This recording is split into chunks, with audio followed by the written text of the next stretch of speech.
Just as the thumbnail of this video and the title suggest, we have two halves of a rotary Corvette. The bottom half is the fun half, the top half is the good looking half. That's kind of like my family. I'm the good looking one, my brothers actually get the shit done. So that's the two halves of this car, but thanks to Tick Performance, oh boy, proper back form. I can do my squats and I can definitely do my deadlifts. It's actually not that heavy, but look at this. We go and unbox this transmission, which is a T56 Magnum, never meant originally for the C5 Corvette, to replace the broken T56 non-Magnum and make this thing exactly what it was supposed to be instead of. So I started unboxing this for the thumbnail of the video. They did a really good job packaging this, so the guys all wondered what I was doing. Came over here to stare at me. That looks just like me right there. 27 spline, billet forks. Yeah, look at this. They have the 297. That's first gear, so it's the shortest that we can have on a T56 Magnum. They have like all the shot peening and cryo treating, and you see, look at it's all polished. Oh, it feels good.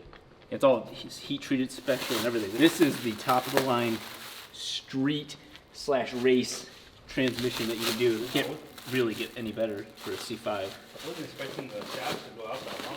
They do. Oh shit, I forgot they were sending this. An actual pump for the cooling, the transmission. Oh, nice. Yeah, this is epic. So, because they knew that I was going to be racing the transmission on the track, they said this will be a huge benefit for transmission fluid. 2.6 gallons, geez, this thing's no joke. So, okay, we're going to have to start watching trans temps.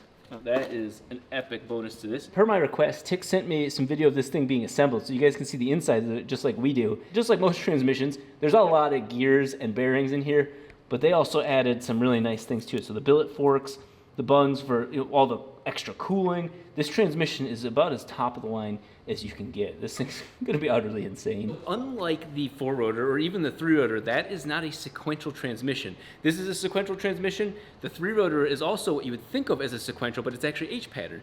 They are both dog teeth, dog cut gears, meaning that they have little divots and little teeth that hook in, and that's where you go next gear. And you can see, as much as I wanted the 3-rotor's transmission to be streetable, it's anything but. The 4-rotor is actually way more streetable, the Hollinger in here, but that's a $25,000 transmission, so you can kind of see where it's going with that. This is a T56 Magnum for the C5 that came out of like the Viper, the newer cars, and so it's got triple synchros. Actually, it was what was in the 3-rotor before, and it was phenomenal for the street, even for half-mile stuff. This transmission is synchroed, so that means smooth street car, but also capable of killing it at the track. Those of you guys that are new to the channel, or those of you guys that are even older to the channel, and I never do a really good job at explaining what each project car has done. This car has made massive strides. It's phenomenal. It makes over 650 horsepower. Before we had a wastegate line have issues, but we have a whole 2-rotor, and you can see it here clear as day. The entire motor is behind the front imaginary drive shaft. Even the turbo is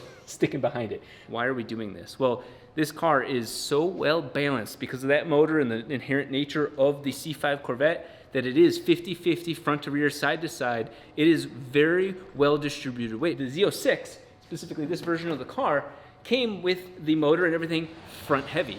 So the car actually weighed 3,200 pounds. You can look it up on Wikipedia, you know the same facts I do. And so the front was 200 pounds heavy. So my theory was that if we put a small 2-rotor in here, we could actually pull weight out of the front, and we did. We pulled exactly 200 pounds out of the front, and so this car is weight balanced. And so I want to take that on the track, get some seat time with this thing. What better combination of that? Look at the drivetrain setup. It's very weird because the clutch is, as you'd imagine, where the clutch should be, right behind the motor. But then things get weird. And if you remember my old days with Jarrett, we made a funny little bazooka reference, some Call of Duty tactical nuke sort of shit. And this is the torque tube. So it transmits torque to the back here. And there is where our problems start and hopefully end. This is the stock T56 non-Magnum. So it's double synchroed, not triple synchroed. So it also doesn't like the higher RPMs that our new transmission is built for. But like a transaxle, the diff is mated to the transmission. So this has made it harder for me to find diff options. We have a 410 rear diff gear, which means that it's about as short as a Corvette ever could be. Nobody has a reason to make it even shorter. So having this nice solid new transmission plus that, plus more torque out of the rotary engine, we have a solid first through 6. Now, one of the things that we've been wanting to do and this is a personal goal for mine, is that I like to make sure each car is slightly different than the other car, you know, especially for YouTube. Why the Rat versus why this FC, for example. We are going to upgrade the engine on this one. What we're going to do is we are going to semi-peripheral the motor. We have that working on the 3-rotor, and man, do we have a good formula. So I want to have that exact same formula tested on the 2-rotor that we can push 1,000 horsepower to on this car. The FC is the baby one, 300 to 600 horsepower realistically, but not above that. This one, we're shooting for the moon. I'm gonna semi-peripheral the motor. We're gonna take it down just to see how the engine's doing. It should be fine, but throughout all this video, we'll take it all down, and I'm gonna semi-P my first motor. So there's not too many times that we make a title that's bold and grandiose that we can't really fully back it up, but I do want to make one correction, is that we said that this was one of the most ultimate manifolds for a 2-rotor, and I don't agree with that. I didn't agree with that at the time, but you know, we also were learning, and we're always learning. But one of the biggest problems is that rotor 1 does not flow the same way that rotor 2 does. They don't have to flow perfectly, but they don't flow the same, and that was always my problem with this. And the other thing is that for 2-rotors, especially with like Borg Warner and the new introduction of the G40s and the G35s with T4 flange, having fully divided 2 exhaust housings from rotor to rotor, 2 parts of the blade, is shown to be much better spooling. My buddy Elliot from Turbone has proven that time and time again. And so the Garrett turbos are there, the EFRs have always been there. So now we have phenomenal turbos, and we're not using that extra 400 to maybe even 800 RPM of earlier spool, because those pulses are pulsing like this. So this would be good for high flow. Honestly, I almost argue that it isn't. And the reason why is because I know for a fact that T4 can flow enough air for 1,000 horsepower. So if I'm not going above that, how is this better? We're always learning, but you saw that on the FC. It spools up beautifully. The G40 is phenomenal. It's a bigger turbo than this one, and it spools up faster. I want to go back to T4 on this car. We need the torque down low because of the drivetrain, and we will get that.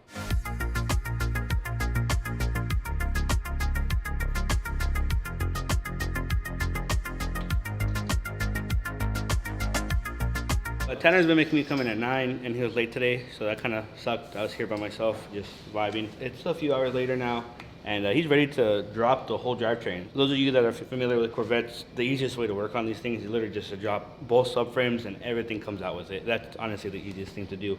Since we have to fix the torque tube, replace the transmission, we're also going to be taking the engine apart. We are now ready to lift the car up off of the drivetrain. Hold on. I don't know how to hold on. We're just held up on the brake lines, that's it. I guess we kind of have to disconnect them, huh? If we just pull those 2 from the master, it'll just drop down.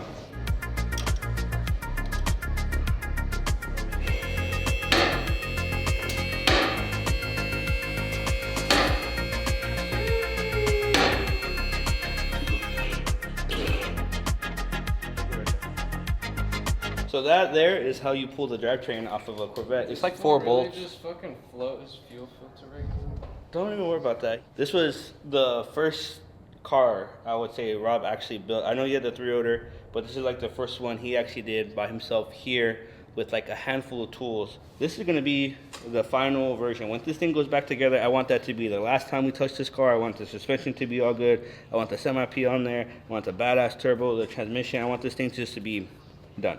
I don't ever want to touch this car after that, unless something breaks. But I want this to be the final version of this car once we put it all back together.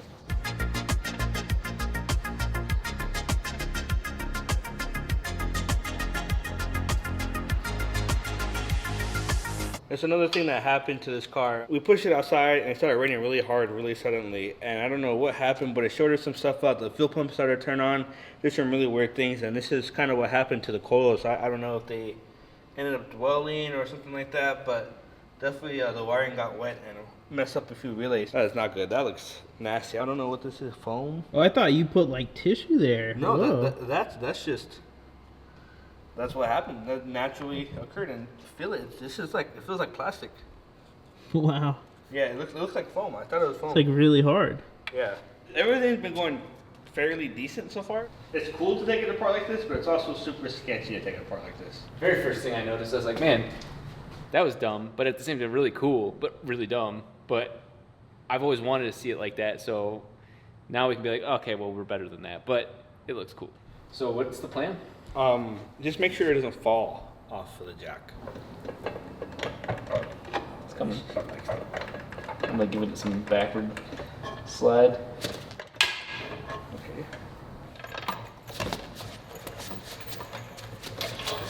See? That was easy. This whole system has been through so much, including misalignment on my part many times over, but I was like, you know what, let's see if we can feel any sort of slop, because the torque tube makes weird noises. I don't really hear any slop, but then I was like, this. Do you guys see what the problem is? There you go. Yeah, you can hear the bearings clicking a little bit, which it's not bad, but there's the donuts that connect it all together, and clearly the alignment on the front is bent. So this guy needs some love. I was like, wow, it's gonna stay. I thought that'd be a cool, like, ha, and it did not. Not a lot. I had 4 times that much. See, it's all gone. That's not a lot. Whoever took that out for you is badass. So the cap broke off of this stuff, and I don't want to let it go to waste.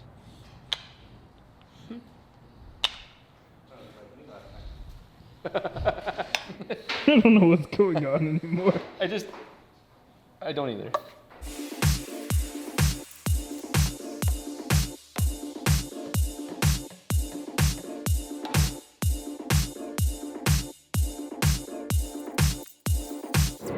Oh, this isn't a. Isn't what? Tell me you were still Yeah. recording. Keep my head down. I say it isn't an X clutch. Yeah, that one's like Carbon Creations CC, competition clutch, something like that. That's the one that I got sold with my 3-rotor T56 originally. I want you guys to see how insane this is. Ha! And that's even with the way I tighten them. Thing's bigger than the motor. Yeah.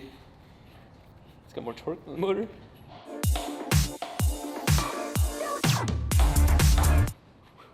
I did it without damaging any metal. I'm gonna get one of my things cleaned off so we can actually organize everything that's inside this engine, take it all out properly, because this engine's good. Everything in it's good, and it's good in this order, so I don't want to take it apart like it's a blown engine. I want to take it apart like it's a good engine, and all we're trying to do is add those holes right here and clean up the exhaust ports now that we finally know that the limits of the stock block. Let's see if this bearing's as bad as the RX-8s. This is a vibe check. My laugh was just destroyed for no reason, and the engine's just been running with a blown bearing. Solid vibe check. Brand new. Even, brand new. Other than that little chunk that I just put there. So yeah. It is nice. This feels really good to tear apart my motor after driving it really hard, not letting anybody else drive it. And bearings are good. Come on, man. Yeah. Crazy. You have the 1-incher. That's what I'm known for. That other snap-on's no joke. It's not a slouch, but just compare the previous shot to this. I let go. It's actually really controlled. Yeah, that's the torque breakaway mode. Yeah? I'll tell you I love you. You don't. Say it right now. Say it on camera. Tell me you love me. I love you, Rob. Damn. You're like one of the Got- 3 people I could say that to. I got oil in my eye.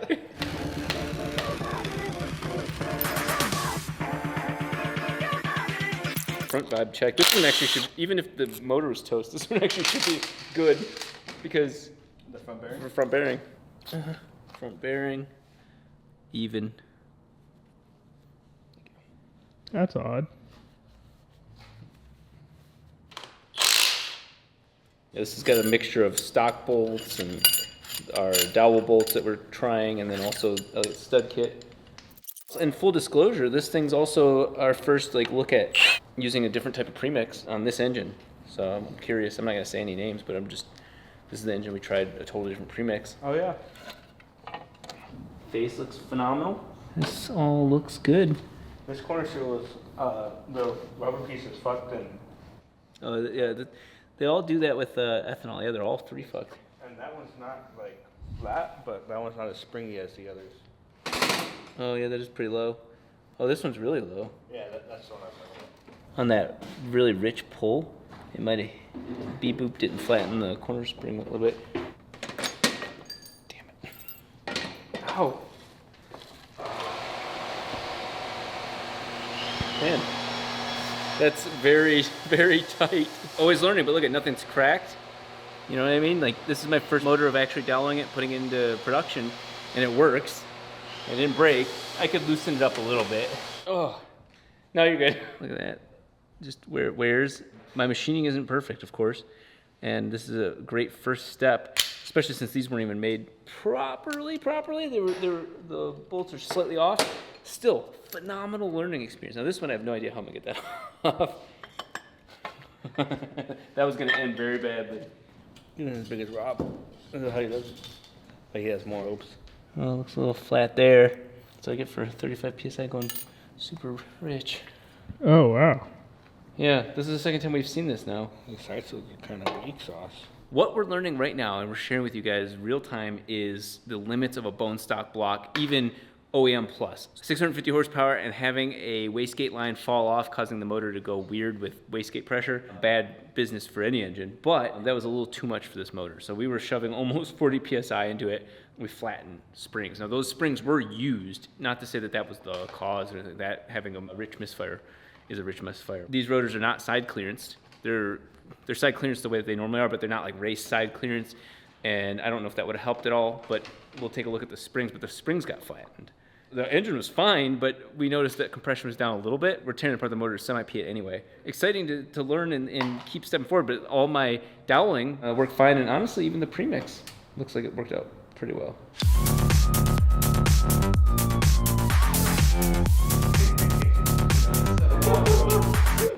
Well, that's it right there. This is, new, nice, colorful. Over here, dirty, old. Nastiness.